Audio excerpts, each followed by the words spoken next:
గ్రామ సభల పేరుతో ఈ ప్రభుత్వం ప్రజలను ఇబ్బంది పెడుతున్నటువంటి దృశ్యాలు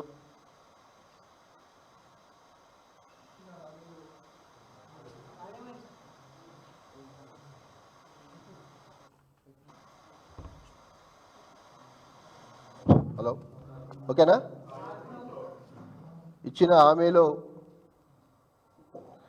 సంవత్సరం దాటుతున్న అమలు చేయలేక కాలయాపన చేయడం కోసం ఈ ప్రభుత్వం ఆడుతున్నటువంటి డ్రామాలు మనం చూస్తూ ఉన్నాం. గతంలో ప్రభుత్వం ఏర్పడగానే తెలంగాణలో ప్రజా పాలన పేరుతో ఏర్పడి ప్రతి గ్రామంలో, బస్తీల్లో, పట్టణాల్లో అందరి దగ్గర నుంచి అప్లికేషన్ తీసుకోవడం మనం చూసినాం. తీసుకున్నటువంటి అప్లికేషన్లు చాలా మాధ్యమాలు చూసినాం. మనం రోడ్లపైన పడినటువంటి దృశ్యాలు కూడా చూసినాం. ఈరోజు గ్రామ సభలు కాదు, అవి ప్రజా ఆగ్రహ సభలుగా జరుగుతూ ఉన్నాయి. ప్రతి గ్రామంలో ప్రజలు ఈ ప్రభుత్వాన్ని నిలదీస్తూ ఉన్నారు. ప్రభుత్వం చెప్పినటువంటి మాటలు, ప్రభుత్వం ఏర్పడ్డ 100 రోజుల్లోనే 6 గ్యారంటీలు అని చెప్పి 420 హామీలు చెప్పి ప్రభుత్వంలోకి వచ్చి 100 రోజుల్లో అన్నీ కూడా అమలు చేస్తామని చెప్పిన ప్రభుత్వం ఏ ఒక్కటి కూడా ఈరోజు అమలు చేయకపోగా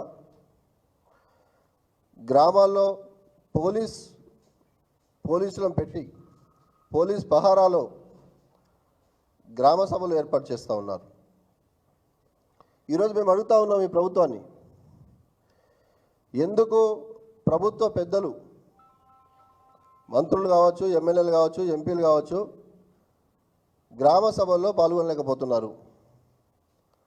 మంత్రులకు ముందే అర్థమైనట్టుంది, పసిగట్టినట్టున్నారు.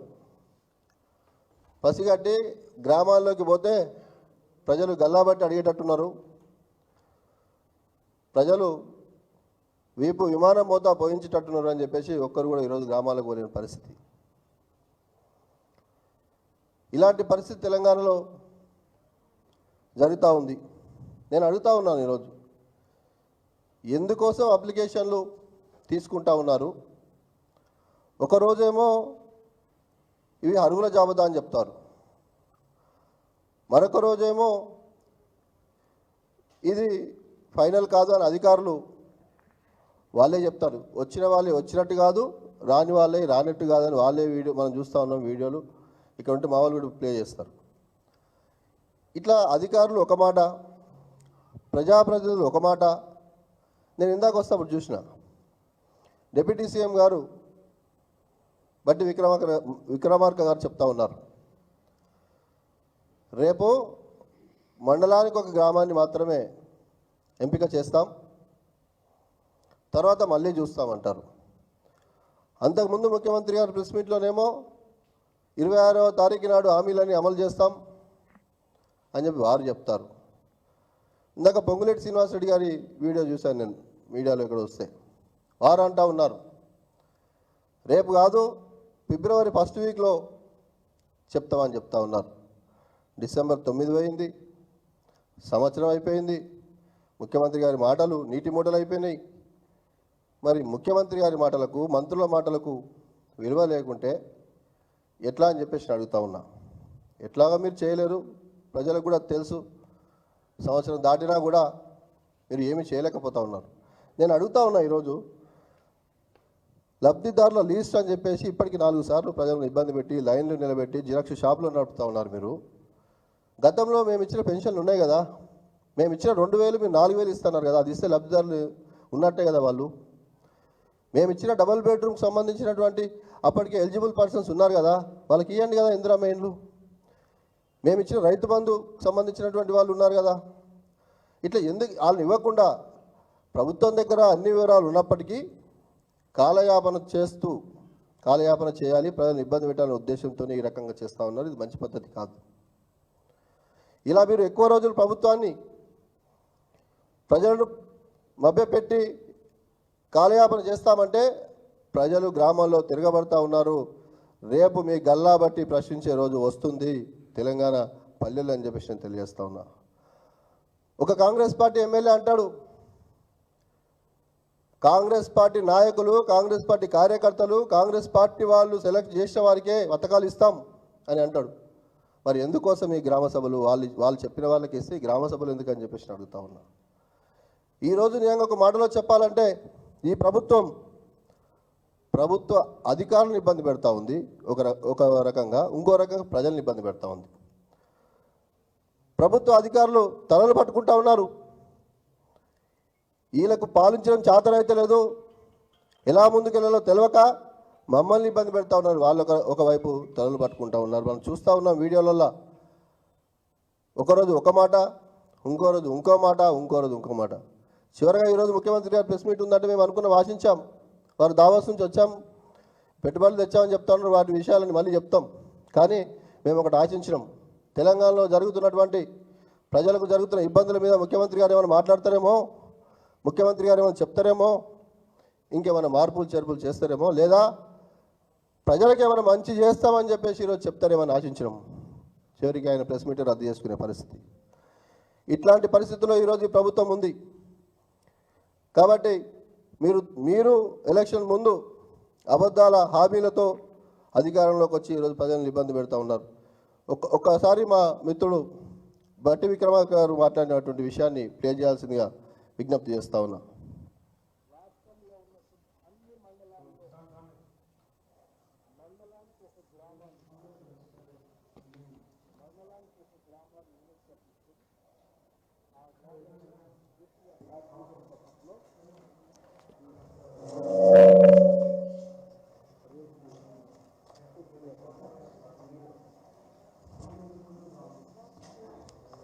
ఏమైనా వస్తలేదా?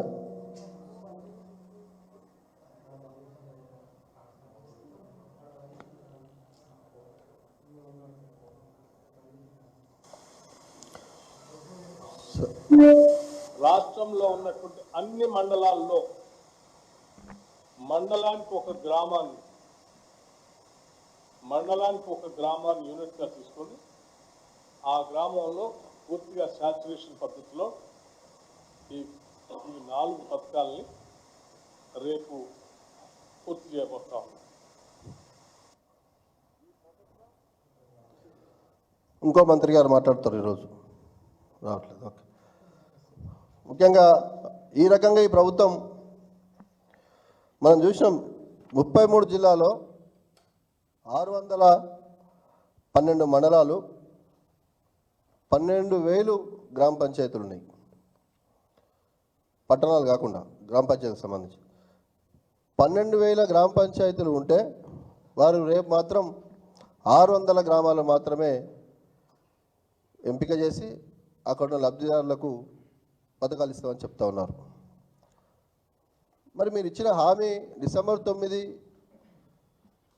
మళ్ళీ డిసెంబర్ 9 పోయింది, 26 తారీఖు పోతా ఉంది. అసలు మీరు ఇస్తారా ఇవ్వరా?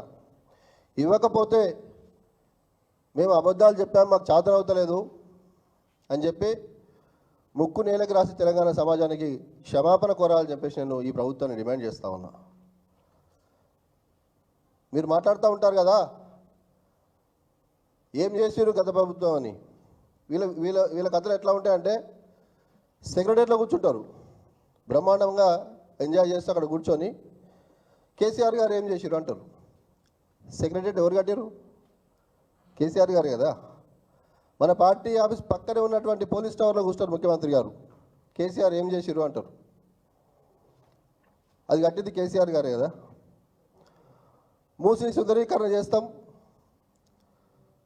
మరి కాళేశ్వరం నీళ్ళు తెచ్చి అంటారు. మళ్ళీ కేసీఆర్ గారు ఏం చేసారు అంటారు. కేసీఆర్ గారు కాళేశ్వరం కట్టి 1,00,000 ఎకరాలకు నీళ్ళు ఇచ్చి ఆ నీళ్ళనే మీరు తీసుకొచ్చి మళ్ళీ మూసి సుందరీకరణ చేస్తామంటున్నారు. మీరు చేసింది ఏందో చెప్పండి ఫస్ట్. ఈ సంవత్సరం కాలంగా తెలంగాణ సమాజానికి ఒక ఉచిత బస్సు హామీ తప్ప మీరు ఏం చేసిరో చెప్పాల్సిందిగా మేము డిమాండ్ చేస్తూ ఉన్నాం. ఈరోజు మనం గ్రామాల్లో చూస్తూ ఉన్నాం, మన మీడియాలో చూస్తూ ఉన్నాం, గ్రామంలో ఉన్నటువంటి మహిళలు కూడా అంటూ ఉన్నారు, ఉచిత బస్సు పెట్టి మాకు పంచాయతీ పెట్టిరు బిడ్డ, ఇది లేకున్నా సరే వారు ఇచ్చినటువంటి హామీలు నెరవేర్చమని చెప్పండి అని చెప్పి సోషల్ మీడియాలో చూస్తూ ఉన్నాం మనం. మరి ఏమి చేయదు ఈ ప్రభుత్వం. చేయకపోగా బీఆర్ఎస్ పార్టీ 10 సంవత్సరాల కాలంలో ఒక్క రేషన్ కార్డు కూడా ఇవ్వలే అని చెప్పేసి నిన్న మన మంత్రులు మాట్లాడుతూ ఉన్నారు. ఈ మాట మీరు గ్రామాలకు పోయి మాట్లాడితే బాగుంటుంది. ఎందుకంటే అక్కడ వచ్చిన లబ్ధిదారులు చెప్తారు ఎంతమందికి వచ్చిందో. నేను ఒక విషయాన్ని మీడియా ముందుకు తీసుకురావాలనుకుంటున్నాను. 10 ఏళ్ల బీఆర్ఎస్ పాలనలో 6,47,479 రేషన్ కార్డు ఇచ్చినాం మేము. 6,47,479 రేషన్ కార్డు ఇచ్చినాం. అప్పుడున్నటువంటి ఏదైతే ఎలిజిబిలిటీ అని చెప్పేసి ఉన్నదో ఉమ్మడి ఆంధ్రప్రదేశ్లో 2.5 ఎకరాలు ఉన్నది మాగాని భూమిని 3.5 ఎకరాలకు పెంచినాం. 5 ఎకరాలు ఉన్న చిలక భూమిని 7.5 ఎకరాలకు పెంచినాం. కేసీఆర్ గారు మానవతా దృక్పథంతో ఆలోచించి నిరుపేదలకు రేషన్ కార్డులు రావాలనే ఆలోచనతో ఆదాయ పరిమితిని పెంచారు. మీకు దమ్ముంటేగా పని చేయండి, మీకు చేతనైతే. ఎందుకంటే 10 ఏళ్లకు ఇప్పటికీ శాలరీస్ పెరిగినాయి, చాలా మారినాయి, మార్కెట్లో రేట్లు పెరిగినాయి. మీ దమ్ముంటే అది పెంచండి ఫస్ట్. అది చేత కాదు, ఇవ్వలేక ఇవన్నీ డ్రామాలు చేస్తూ ఉన్నారు. ఉమ్మడి ఆంధ్రప్రదేశ్లో ఉన్నటువంటి ఆదాయ పరిమితి గ్రామంలో 60,000, పట్టణంలో 75,000 ఉంటే దాన్ని గ్రామంలో ఉన్నటువంటి వారికి 1,50,000, పట్టణంలో 2.5 లక్షలు పెంచినాం. ఇది చేయండి మీరు ఫస్ట్. ఇది చేసి లబ్ధిదారులు ఎలిజిబిలిటీ పెంచి వారికి అవకాశం ఇచ్చి వారికి సంక్షేమ కార్యక్రమాలు ఇవ్వండి, ఆ పథకాలు ఇవ్వండి. అది చేతగాక మా ప్రభుత్వం పైన ఏమి చేయలేరు, ఇది కదా మేము చేసింది. ఈరోజు మీరు పోతుంటే గ్రామాలలోకి మనం చూస్తూ ఉన్నాం, అధికారులు నిలదీస్తూ ఉన్నారు, పోలీసులు పహారాలో గ్రామ సభలు నడుస్తూ ఉన్నాయి. ఎందుకోసం మంత్రులు పోతలేరని చెప్పేసి అడుగుతా ఉన్నా. ఎందుకోసం ఎమ్మెల్యేలు పోతలేరు?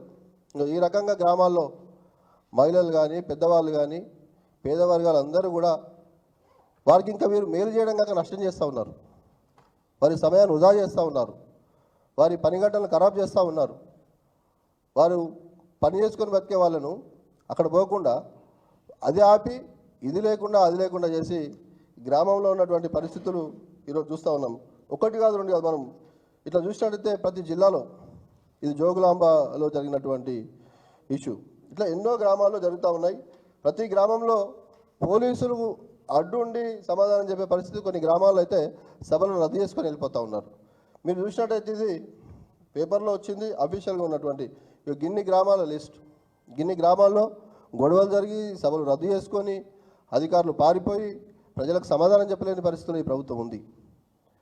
కాబట్టి ఇప్పటికైనా నేను ప్రభుత్వ పెద్దలకు చెప్తా ఉన్నాం, మీరు ఇచ్చినటువంటి హామీలు ఇచ్చి మాట నిలబెట్టుకొని ప్రజలను మెప్పు పొందండి, వారితో ప్రశంసలు పొందండి. కానీ పొద్దున్న లేస్తే మా పార్టీ పైన బురద జల్లడం, వీళ్ళు ఏం చేయాలి వాళ్ళు ఏం చేయాలి చెప్పడం కాదు. మీరు చేయని పరిస్థితులు మళ్ళీ చెప్తా ఉన్నా, తెలంగాణ సమాజం మిమ్మల్ని గల్లా పట్టి అడిగే రోజు వస్తుంది. మిమ్మల్ని గ్రామాల నుంచి మీ నాయకులను ఉరికించే పరిస్థితి వస్తుంది. ఇదంతా కూడా డ్రామా చేస్తూ ఉన్నారు. రేపు గ్రామ పంచాయతీ ఎలక్షన్స్ పెడదామనే ఉద్దేశంతో డ్రామా చేస్తూ ఉన్నారు. ఒకనాడు ఒక మాట, ఇంకోనాడు ఇంకో మాట చెప్పి ప్రజలు మభ్యపెట్టే పరిస్థితి చేస్తూ ఉన్నారు. కాబట్టి ఎవరు నమ్మరు మీ మాటలు. మీరు గ్రామాలకు వెళ్ళిన పరిస్థితుల్లో ఈరోజు గ్రామ సభలు పెడుతున్న సందర్భంలో మీకు ప్రజలు మీ వీపు విమానం మొత్తం మోగించి మీ చెంపలు చెల్లు అనిపించారు. మీకు నొప్పి అవుతుందని తెలిసింది. మీకోసం జెండు బాంబులు జిందా దేశం తీసుకొచ్చినాం. ఇది కూడా మీకు పంపిస్తాం.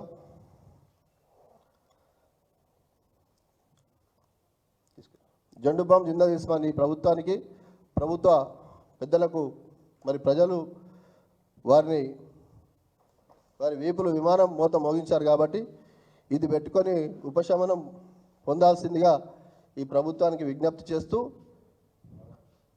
మీరు మరొకసారి ఇట్లా ప్రజలకు మోసం చేస్తే ఇప్పుడు జండుబామ్ జిందగీస్మ్ అనే ఉంది. ఇక భవిష్యత్తు ఏమవుతుందో మరి చూసుకోవాల్సిందిగా తెలియజేస్తా ఉన్నాను. Thank you. గ్రామ సభ ఒక గ్రామ సభ వీడియో పెట్టండి సార్.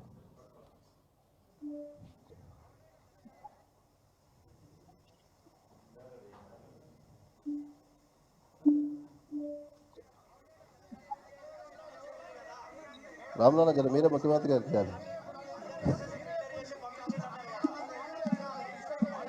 గ్రామ సభ దృశ్యాలు చూడండి. ప్రతి గ్రామంలో జరిగినటువంటి విషయాలు అవన్నీ. నిజామాబాద్, మంచిర్యాల, జనగామ,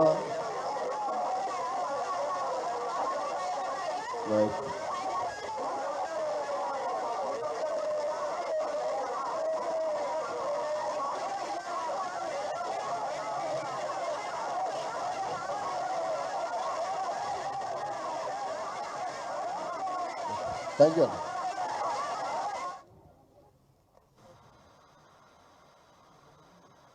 గత 4 రోజులుగా తెలంగాణ పల్లెల్లో మనం చూస్తూ ఉన్నాం. గ్రామ సభల పేరుతో